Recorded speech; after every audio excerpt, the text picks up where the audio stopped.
very useful for many purposes. However, the most important purpose for leafy greens is that they strengthen the function of the heart and lungs and the rhythm of the blood. One of the most important aspects of health is that the rhythm of the blood circulating throughout the organism should be at a relatively rapid pace. And what happens when people get sick is that it becomes sluggish and slows down. So this helps to strengthen the heart, lungs, and the rhythm of the blood. Because, see, what separates out macrobiotic thinking from every other form of thinking about diet is that the human being is a spiritual being. That the physical body is the outward manifestation of hidden spiritual forces, which are very detailed and very complex. But what we do in macrobiotics is call one of these forces chi. Otherwise known in the Western esoteric language is called the etheric forces, otherwise known as the etheric body. And it is the etheric or chi body that organizes the matter that we're eating into the organs and the functions of the organs and tissues. That's what the chi body does, the etheric body. So what we're doing by cooking the food this way is we're understanding the yin and yang of the etheric bodies of those plants and grains and matching them with the dynamics of the etheric body of the human being. So that when we eat this way, we support the dynamics of our etheric body, which means that it translates into that our functions of our organs and tissues become harmonious and vital and alive. And that, of course, is what healing is. Now, one of the concepts that we use is called the 5 transformation theory. And, as I mentioned, we have the soil chi, the soil energy. That creates millet and squashes. And therefore is beneficial for the stomach, spleen, pancreas, which we are in the season of right now. From August the 1st until September the 21st. So you should emphasize millet and summer squashes and getting into winter squashes for the next 6 weeks. There's a squirrel out there fooling around. Yeah. In winter they change. Then, and we go to fall. Before we have the metal season. And that's lungs and large intestine. But the grain, rice, is a manifestation of metal energy. So it's beneficial for Everything. No, it's beneficial for the lungs and large intestine. So this meal will help to strengthen the lung. So it doesn't really matter. I don't want to leave this place a pigsty and then come back on Monday and find it in the same state. Right. Mm-hmm. Mortar and Besides, that's an important part of healing. I've never mentioned that before. clean. Being clean, that's number 1. Number 2, being ordered. Having everything in its place, and everything has its place. And you know where that place is. Very important. So you do your dishes after you know, the idea is you come into the kitchen and it's completely bare. Everything is put away, cleaned up, it's all orderly. You go through the cooking process, it's all a mess, everything's all over the place. But when you leave, it's in the same state as when you went in. Very healing. I agree. So it's messy and organized. No, it's got to be orderly. because your outward environment is a manifestation of your internal condition. That's right. So if you clean yourself internally, you got to start cleaning this and making everything orderly externally, because that supports what you're doing internally. In other words, if you have a cluttered mind, your house is cluttered.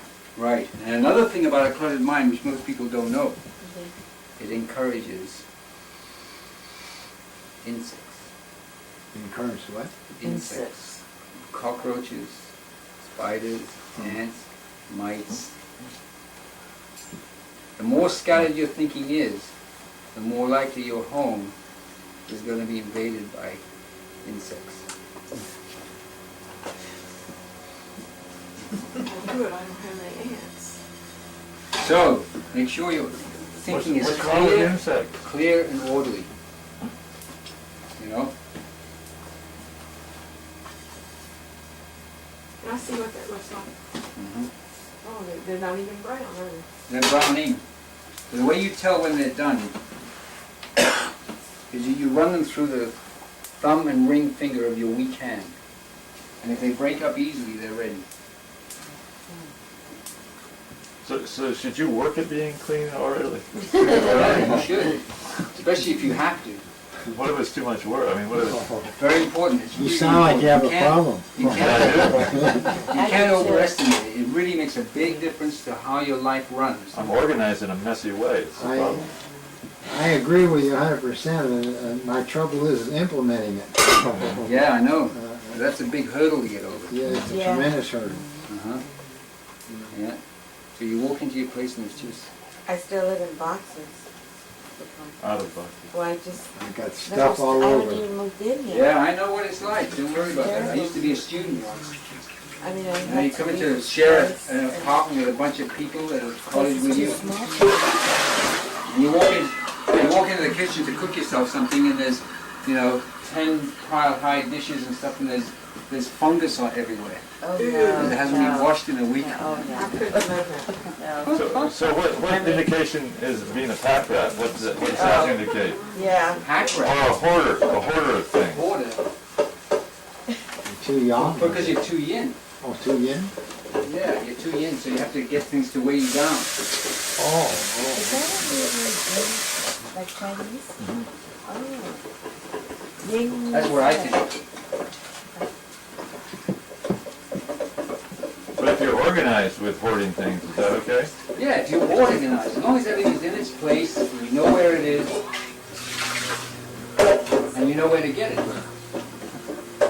And it doesn't look unsightly. The whole thing is you don't want unsightly habitation. You know. Coffee. Coffee. What about coffee? for tea. I'm starting to notice that when I really have to get up early and do things, that I'm starting to rely on drinking coffee to wake me up. Yeah, this is what you should start drinking. Will it wake me up? No, because your waking up problem is not it's because your condition is poor. Specifically the large intestine. Have a consistency. And then about once every 2 weeks or so, I put my saliva in there.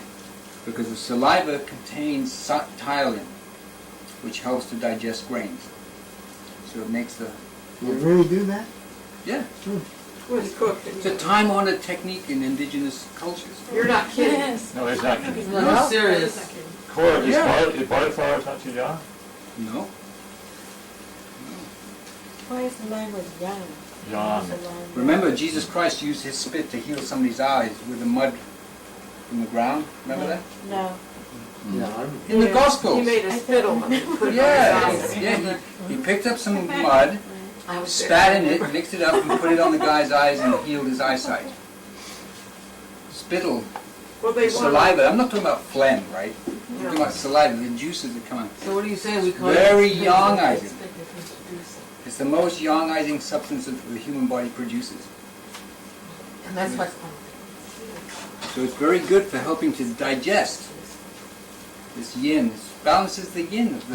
This is one of the reasons why you should chew each And bite chew and 50 chew to 100 and times. That's right. Because it generates more saliva. That's right. Saliva is very healing. So what do we call you now, JC? JC. Not yet. Not quiet. You remember the Your Christ... now, will your waffles improve my eyesight? Yeah, Along with some carrots. of course they will. Mine. His glaucoma's gone. Ah. That's right. Why is soy milk worse than milk? Yeah. Yeah, soy milk is worse than milk because soy milk is a highly refined product. Very highly refined. They take the soybeans, they cook them, and then they strain them through cheesecloth, and what's left behind is all the goodies and the fiber and so forth, and you just get the meat of it, which is then hardened using calcium, magnesium sulfate or nigari. They use the, what's left behind for the milk, or they use the strain, the liquid? What's left behind is junk, or it's used in Well, the making. health food stores always promote this, not that that's what you drank instead of milk. It's this soy stuff. They put in a box. The health food stores aren't macrobiotic. Yes, well, the thing is, and of course in the macrobiotic books you find it. You know, macrobiotic cookbooks. Oh, yeah? Yeah, no, because the point is that there's a cultural blindness because most of the teachers have come from here from Japan. You know, and that's where the tofu is sort of a mainstay. They have tofu shops like we have cafes. Hamburger. Tofu is taboo. No, like if espresso shops they have. Yeah, Oh. they have tofu Shops, shops, right? yeah. They just specialize in tofu. And tofu is definitely a very detrimental food because it's highly refined, it's extremely high in fat, and it's extremely high in protein. And the reason why people promote it is because people in this country have been conditioned to be fixated on protein. Yeah, and you think, I thought tofu was no fat. No, it's high in fat. It's got lots of fat. Lots of fat. So, and sometimes it can be 28 to 40% fat. So the point. Practice, martial arts, and I notice a lot of the people I practice with, they'll bring maybe a 2 liter or this water you buy in the store, like Calistoga water, Yeah. and in the course of a couple hours they may drink most of that, and then they're sweating like heck. And I may or may not drink any water during practice, and I don't have any problem. Right. Why is that? Well, because you have to remember, your body is 70 to 90% water, depending on who you talk to. So that means that we have a limited capacity of water. Oh, I know. The kidneys are a filtration system. They're not a faucet, right? So you start drinking a lot of liquid, the kidneys get tight, they can't filter everything properly, the water builds up, and your body has to get rid of the excess any way it can. Oh, yeah. So it's sweat. So in other words, sweating, the more you sweat is a indication of how much you're drinking. The more you sweat, the more you're drinking too much. If you have your liquid intake just right, if you need to sweat, it will be just a little film Then I of must be moisture. doing it right, because that's where you Right, are. you get a little bit of film of moisture which does its business of the latent heat of evaporation. So you don't need to drink a lot of water. No, it's an error. It's an error. You don't need to drink 8 glasses of water No, a day. 3 to 5 glasses maximum. 3 minimum, 5 maximum. And you can do that in 2. And then Right. when I went to this, And that's total liquid, okay? Total liquid. That's all liquids, including teas, coffee, whatever. And soup. No, not soup. Not Okay? So, major cause of heart attacks, right, kidney failure, also major cause of ligament, joint problems. Weakening of the joints and weakening of the bones. is from drinking Yeah. too much water. Just too much liquid. Too much water, yeah. You're absolutely right, because I've known people, this, what is it called, this Gatorade? Yeah. If you look at Gatorade, it's the first 3 items are 3 different kinds of sugars. Yeah, right. And I've known people that drink it by the container about that big. And this one person just walking across the street broke a bone in his foot. That's Yeah. Yeah, that's right. He stepped on something and twisted his foot and broke. And what about this pitcher the other day? Some pitcher in Major League, he just threw the ball like that and snapped his arm. Oh my God. And this is like, so one of the major reasons why, see, if you're a ball fan, sport fan, I'm a big sport fan, I watch a lot of games, I follow it, all the sports, hockey, basketball, whatever. And it's very interesting to note that all these players are getting more and more injured, more and more seriously, more frequently than in the past. And what do you attribute that to? What we just talked about, The water. the Gatorade. Oh, Gatorade. Sugar and water. Well, they're also getting stronger in muscle-wise. Yeah. The consumption of protein, they're building their Right. muscles bigger than their